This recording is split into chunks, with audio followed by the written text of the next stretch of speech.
자, 오늘 해설에 오신 걸 환영합니다. 바로 본론으로 들어가 볼까요? 오늘은 인류가 존재하기도 전, 그러니까 상상조차 하기 힘든 아득한 옛날에 벌어졌던 우주적인 사건들을 다룬 아주 흥미로운 신학 자료를 파헤쳐 보려고 합니다. 여러분, 지구라는 이 무대가 세팅되기도 전에 과연 어떤 일들이 있었을지 생각해 보신 적 있나요? 오늘 우리가 살펴볼 내용은 성경 창세기의 첫 줄이 쓰이기도 전에 이미 존재했던 아주 거대하고 신비로운 영적 세계에 대한 놀라운 이야기입니다. 그럼 바로 이 질문부터 시작해보죠.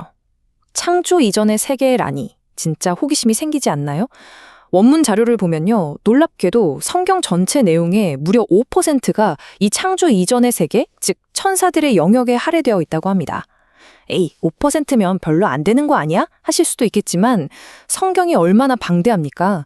그 전체 분량과 역사성을 생각하면 절대 무시할 수 없는 엄청난 비중이죠. 도대체 창세기 1장 1절 이전에 보이지 않는 무대에서는 무슨 거대한 일들이 벌어지고 있었던 걸까요? 이 자료에서는 성경의 역사를 4개의 큰 나라로 나눕니다. 창세기 이전의 천사의 나라, 아담의 나라, 메시아의 나라, 그리고 아버지의 나라인데요. 자, 오늘 우리 해설은 이 중에서 딱 첫 번째, 천사의 나라에만 완전히 집중해 보겠습니다. 1장, 천사의 계급. 천상의 계급 구조에 대해 먼저 이해해 보겠습니다. 앞으로 벌어질 그 엄청난 반역 사건을 제대로 이해하려면 먼저 천상의 존재들이 얼마나 엄격한 계급으로 나뉘어 있었는지 봐야 합니다. 천상의 세계는 각자의 역할이 아주 딱딱 떨어지는 질서정연한 조직이었거든요. 크게 3계급이 나오는데요.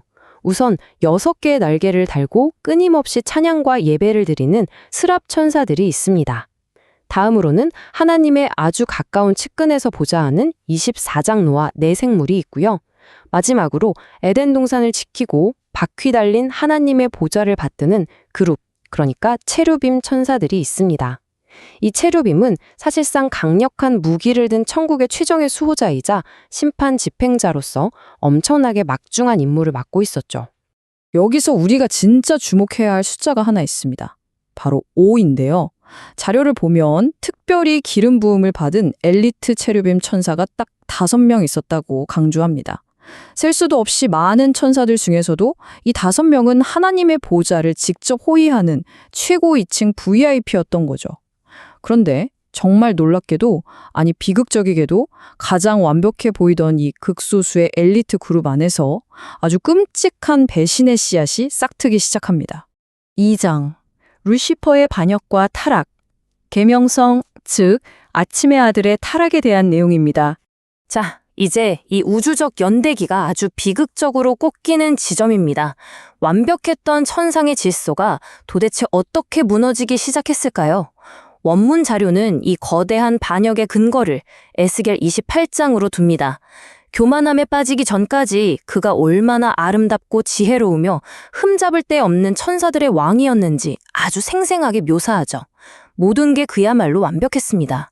하지만 마침내 내게서 불의가 드러났도다 라는 이 짧고 치명적인 한 문장이 바로 모든 우주적 비극의 시작을 알리는 신호탄이 되고 맙니다. 화면을 보실까요? 화려한 보석으로 치장하고 하늘의 찬양을 이끌었던 그 빛나는 아침의 아들 루시엘이 스스로 하나님이 되겠다는 그 교만함 때문에 정말 끔찍하게 타락해버립니다.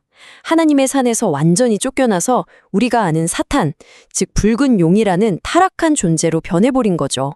가장 높은 VIP 자리에서 불타는 돌들 사이로 내동댕이 쳐지는 이 극단적인 추락, 이것이 바로 앞으로 펼쳐질 길고 긴 우주적 전쟁의 서막이었습니다. 여기서 아주 흥미로운 포인트 하나 짚고 넘어가 볼까요? 성경을 읽다 보면 이스라엘 백성들이 유독 금송아지를 만들어서 숭배하는 답답한 장면들 자주 보셨을 겁니다. 그런데 대체 왜 수많은 동물 중에 하필 송아지였을까요? 호랑이도 아니고 사자도 아니고요. 이 자료가 바로 이 지점에서 진짜 매혹적인 연결고리를 제시합니다. 자료에 인용된 학자들의 해석을 보면요. 루시퍼의 얼굴 형태가 바로 황소의 모습과 같았을 거라고 지적합니다. 와, 이거 들으시니까 뭔가 딱 맞아떨어지지 않나요? 구약 성경 내내 이스라엘 백성들이 왜 그렇게 끈질기게 황소, 즉 금송아지 형상의 우상을 숭배했는지가 완벽하게 설명되는 대목이죠. 출애굽기 32장의 광야 사건부터 훗날 여로보암 왕의 금송아지 제단까지 끝없이 반복되잖아요. 보이지 않는 영적인 타락의 근원이 인간 역사 속에서 얼마나 구체적인 우상숭배로 나타났는지 보여주는 정말 소름 돋는 연결점입니다. 3장 악마의 군사 구조, 천상의 분열입니다. 하늘에서 쫓겨날 때 루시퍼는 절대 혼자 나가지 않았습니다. 자료가 제시하는 천상의 분열 수치를 보면 정말 충격적인데요. 그 완벽했던 천국에서 전체 천사의 무려 30%, 그러니까 3분의 1이나 되는 어마어마한 수의 천사들이 루시퍼의 반역에 가담했습니다. 그리고 결국 그와 함께 둘째 하늘로 쫓겨났다고 명시되어 있죠. 완벽했던 세상에서 인구의 30%가 단체로 떨어져 나갔다? 이건 정말 상상을 초월하는 규모의 비극이자 분열이었던 겁니다. 게다가 이 타락한 천사들은 그냥 흩어진 오합지졸 무리가 아니었습니다. 자료에 따르면 이들은 천부장, 백부장, 그리고 병사급으로 이어지는 아주 엄격하고 체계적인 군사 조직을 만들었다고 해요. 여기서 우리가 진짜 조심해야 할 부분은 이 거대한 군대 조직의 맨 밑바닥에 있는 병사급, 즉 우리가 흔히 귀신이라고 부르는 존재들입니다.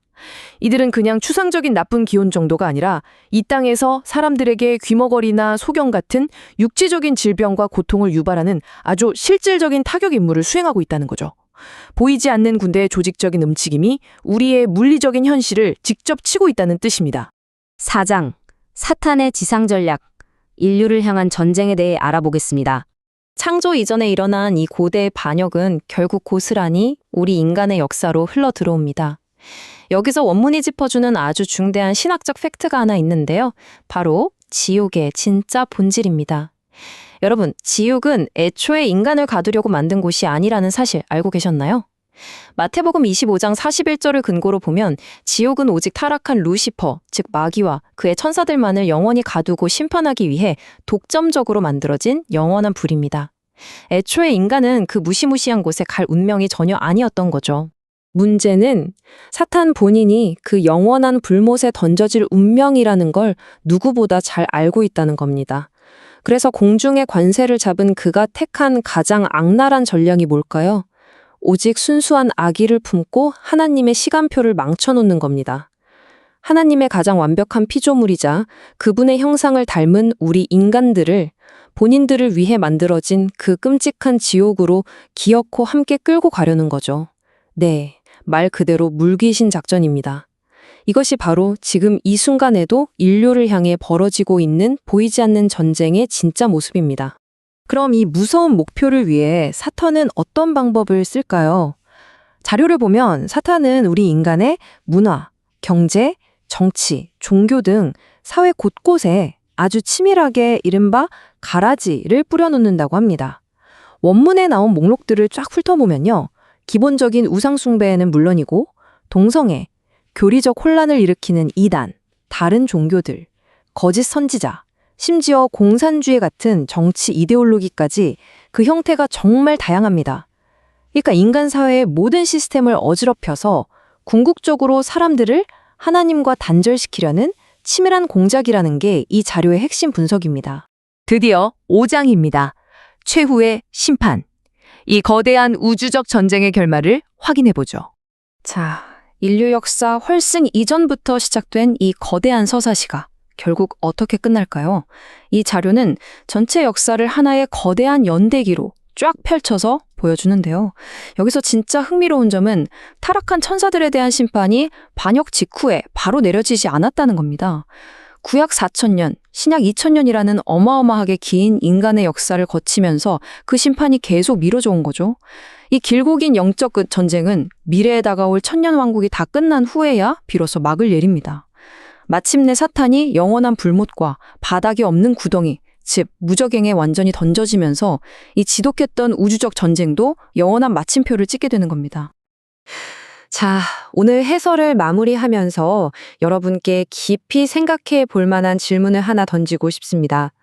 자료에서 본 것처럼 천국과 30%의 타락한 천사들 사이에 이 거대하고 오래된 전쟁이 여전히 진행 중이라면, 그리고 지금 이 순간에도 사탄의 군대가 우리를 끌어내리려고 아주 치밀하게 움직이고 있다면 말이죠. 여러분은 지금 이 거대한 우주적 연대기 속에서 과연 어떤 역할을 하고 계신가요? 오늘 함께 살펴본 이 깊고 놀라운 우주적 관점이 여러분이 세상을 바라보는 시각에 새롭고 강렬한 통찰을 주었기를 바랍니다. 오늘 해설은 여기까지입니다. 함께 해주셔서 감사합니다.